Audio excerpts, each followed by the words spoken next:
Chapter 30.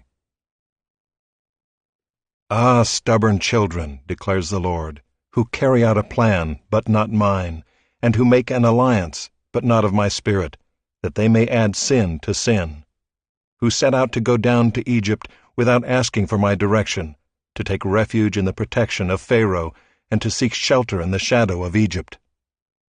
Therefore shall the protection of Pharaoh turn to your shame, and the shelter in the shadow of Egypt to your humiliation. For though his officials are at Zoan, and his envoys reach Hanes, everyone comes to shame through a people that cannot profit them, that brings neither help nor profit, but shame and disgrace. An oracle on the beasts of the Negeb. Through a land of trouble and anguish, from where come the lioness and the lion, the adder and the flying fiery serpent, they carry their riches on the backs of donkeys and their treasures on the humps of camels, to a people that cannot profit them. Egypt's help is worthless and empty. Therefore I have called her Rahab, who sits still. And now go, write it before them on a tablet, and inscribe it in a book, that it may be for the time to come as a witness forever. For they are a rebellious people, lying children, children unwilling to hear the instruction of the Lord, who say to the seers, Do not see, and to the prophets, Do not prophesy to us what is right. Speak to us smooth things, prophesy illusions. Leave the way, turn aside from the path. Let us hear no more about the Holy One of Israel. Therefore thus says the Holy One of Israel, Because you despise this word, and trust in oppression and perverseness, and rely on them, therefore this iniquity shall be to you like a breach in a high wall, bulging out and about to collapse, whose breaking comes suddenly, in an instant, and its breaking is like that of a potter's vessel that is smashed so ruthlessly that among its fragments not a shard is found with which to take fire from the hearth or to dip up water out of the cistern.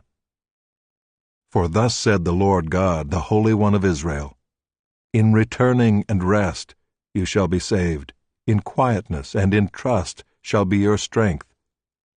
But you were unwilling, and you said, No, we will flee upon horses. Therefore you shall flee away, and we will ride upon swift steeds. Therefore your pursuers shall be swift. 1,000 shall flee at the threat of one. At the threat of 5 you shall flee, till you are left like a flagstaff on the top of a mountain, like a signal on a hill. Therefore the Lord waits to be gracious to you, and therefore he exalts himself to show mercy to you. For the Lord is a God of justice. Blessed are all those who wait for him. For a people shall dwell in Zion, in Jerusalem. You shall weep no more. He will surely be gracious to you at the sound of your cry.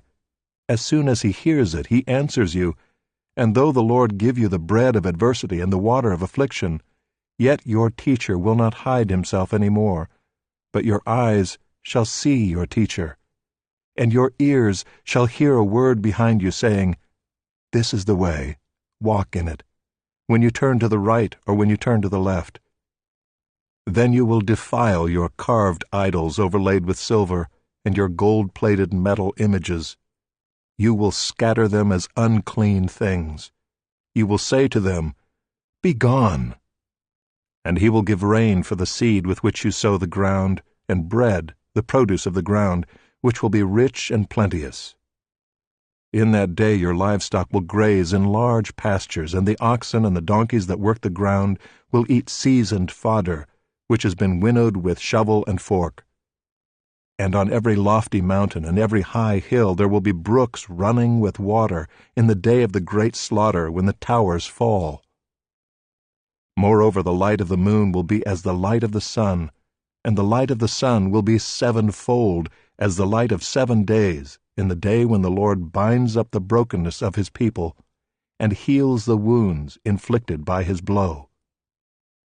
Behold, the name of the Lord comes from afar, burning with his anger and in thick rising smoke. His lips are full of fury, and his tongue is like a devouring fire.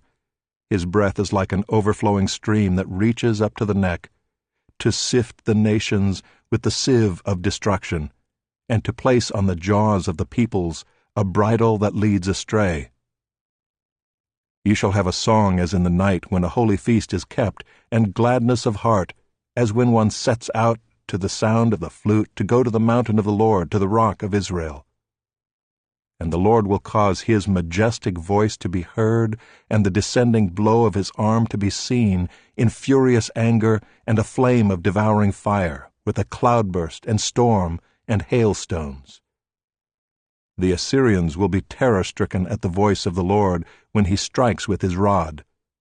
And every stroke of the appointed staff that the Lord lays on them will be to the sound of tambourines and lyres.